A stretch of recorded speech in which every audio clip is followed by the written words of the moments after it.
ने भी एक वो लिखा उत्तर प्रदेश के 8 साल के बारे में, क्योंकि कन्नौज ये क्षेत्र है, कन्नौज की जनता ने कन्नौज के विकास के लिए वोट दिया है। मैं कन्नौज की जनता को एक बार फिर भरोसा दिलाता हूं, ये जो 8 साल काटे हैं, ये जो 8 साल कटे हैं, इसने विकास से कन्नौज को काट दिया। ये जो 8 साल की उपलब्धि गिना बता रहे हैं, इतनी लूट, इतना भ्रष्टाचार कभी नहीं हुआ कि जब 8 साल पूरे हुए तो उत्तर प्रदेश की पुलिस को ही अपने आईएएस को पकड़ने के लिए भेजना पड़ रहा है, उसके खिलाफ एफआईआर लगानी पड़ रही है। ये देश के पहला इतिहास होगा जहां सरकार अपनी उपलब्धि और विकास की खुशी मना रही हो, वहीं एक आईएएस अधिकारी अंडरग्राउंड हो गया हो। और पहली सरकार है जिसके विधायक खुल के कह रहे हैं हमें बदलाव चाहिए, और एक विधायक तो जो बिल्कुल दिल्ली के करीब हैं,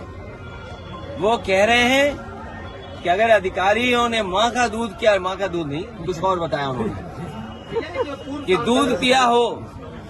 क्योंकि हमारे जो आम जनभाषा में यही कुछ इस तरह की बात रहती है। अब मुझे नहीं समझ में आ रहा कि वो विधायक किस तरह की चेतावनी दे रहे थे। लेकिन सोचिए, एक विधायक ये आरोप लगा रहे हो कि भ्रष्टाचार है, बेईमानी है, दूसरा विधायक और आगे जा रहा है, वो कह रहा है कि हमारे बाबा जी को अब जरूरत नहीं उत्तर प्रदेश की, उन्हें यहां से तो उत्तर प्रदेश से भेज देना चाहिए। तो सोचिए, विधायक ही ये बात कह रहे हैं। और एक विधायक का मैंने अभी वीडियो सुना है बस्ती के,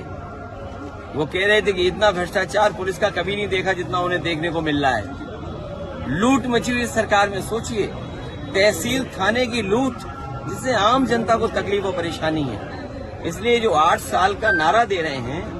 इनके सामने इतने सवाल हैं जिसका वो जवाब नहीं देना चाहते, तभी प्रेस के लोगों से बात ही नहीं करते हैं। प्रेस के लोग सवाल पूछना चाहें तो प्रेस के किसी भी सवाल का सरकार जवाब नहीं देना चाहती है। योगी जी ने कहा है जहाँ कन्नौज की धरती पर इतना पवित्र आयोजन हो रहा है, ये हमारी वैदिक परंपराओं से जोड़ने के लिए हमारे महाराज रामदास जी और उनके साथ बहुत ही प्रतिष्ठित और हमारे सम्मानित आदरणीय करुणा शंकर जी, और इनके साथ बड़ी संख्या में जो साधु संत और हमारी वैदिक परंपराओं पर और जो हमारी पौराणिक परंपराओं हैं, जिनका इस पवित्र धरती पर आयोजन कर रहे हैं, हमें उम्मीद है कि माई का इनके माध्यम से आशीर्वाद पूरे कन्नौज के लोगों को, पूरे प्रदेश के और देश के लोगों को आशीर्वाद के साथ साथ उनके जीवन का कल्याण भी होगा, उनको एक अच्छे रास्ते पे और धार्मिक रास्ते पे चलने का यहाँ से आशीर्वाद भी मिलेगा। मैं आदरणीय रामदास जी महाराज और हमारे पूजनीय आदरणीय करुणा शंकर जी बहुत पुराने हैं। मुझे याद है कि जब मेरा पहला चुनाव था, उस समय भी इन्होंने जो पूजा और पूजा से संबंधित जो कार्यक्रम होते हैं, इन्होंने कराए थे, और उसका परिणाम ये हुआ था कि उस समय भी आशीर्वाद मिला था। आज जो इतना भव्य माई के आयोजन हो रहा है, जहाँ इतनी कुंड बने बताया जा रहा है, 1108 कुंडियों का जो आयोजन है, ये ऐतिहासिक है। इतने बड़े पैमाने पर कहीं भी आयोजन नहीं हुआ है। हमें पूरा भरोसा है कि माई यहाँ की जनता का